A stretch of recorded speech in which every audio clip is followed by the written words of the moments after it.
Pero, Sige. mas maganda ang tatalakayin natin Ay, ngayon. dapat lang. Kasi sa madalas na pagkakataon, nagkakaisa tayo ng isipan, no? Oo. Ng pananaw, ng paninindigan. Pero sa pagkakataong ito, mukhang hindi po... Hindi kami sasang-ayon. Hindi ikaw muna, ako muna ako ang referee, ha? Parang hindi kami sasang-ayon sa naging motion ninyo noong kayo po ay nag-privilege speech. May kinalaman dito sa impeachment ni BP Inday Sara. Ano ba yung tinutukoy mo dyan? Hindi mo sinasang-ayon. Doon sa pumayag po kayo, doon sa punto na i-archive na lamang yung impeachment complaint sa kabila na ang sabi po ng Supreme Court, void ab initio, unconstitutional, at pagkatapos ay immediately executory. Due process. Yan po. Immediately executory. Kaya ang punto namin ang punto ko po doon sa bagay na yun, dapat hindi kayo pumayag kasi may utos ng kataas-taasang hukuman Una bes, wala kayong dapat jurisdiction. Ngayon, in-archive ninyo. Kumbaga, nasa pangangalaga ninyo. Di ang dating tuloy, nasa pangangalaga pa niyo usapin na yun. Para nagkaroon ng jurisdiction. Oo. Hindi, sinundan ko na lang kasi ang kanilang kagustuhan sapagkat wala naman ay sa ating tuntunin yung motion to dismiss. Hindi nila makita. Okay.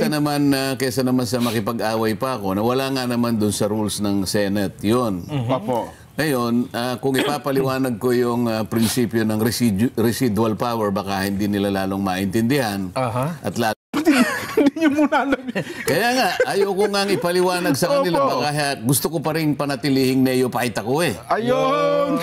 Kasi sa tuntunin, yung neophyte, dapat tahimik lang. palagi kang...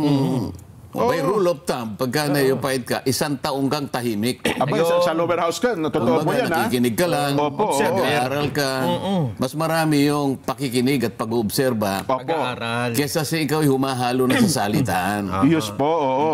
Unwritten rule yan, Sen, di ba? Unwritten rule yun. Opo. Dahil nga naman dun sa kakailanganin mo yung maraming mga karanasan. Opo. Tsaka seniority rule ho yan Lalong-lalo na yung mga kasama mo naman talaga matagal na ron. So, mas maganda yung ikaw ay nag-observe, nag-aaral, makakatulong sa iyo para sa ganun.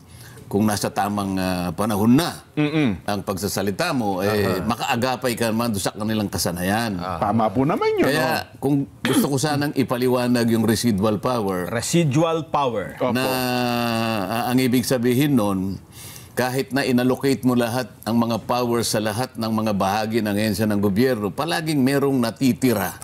Kaya residual. Nakaugnay ng... na inherent sa iyo yun. Kaya sinabi ko sa kanila ganito. Oo nga, wala sa ating rules. Wala sa ating rules. Kaya lang baka hindi nila masyadong masakyan ng residual power. Sa atin kasi kako nakatoka yung gawain na sinabi ng Korte Suprema. Immediately executory. Tama po. Sino ka kung mag-execute nun? Wala namang ibang inuutosan, kundi kayo lang. Alam ka naman yung bastonero sa palengke ang mag-execute nun.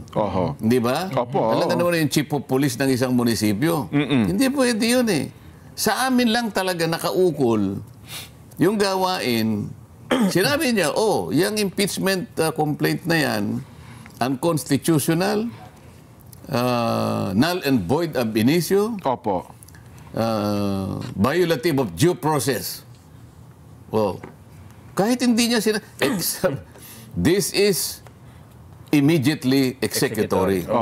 Ibig sabihin yan, may gagawa, may magsasakatuparan nung kanyang sinabi. Sino ba yun? Kanino ba naka-address yun? Sa amin. Sa Senado po ngayon, yun. sabi niya, wala yung motion to dismiss. Wala sa tuntunin natin. Ngayon, gusto ko sanang imungkahi, kaya lang ayoko nang humaba Meron pa akong gustong imungkahi bukod dun sa residual power. O gusto nyo bang i-convert muna natin ang Senado into an impeachment court?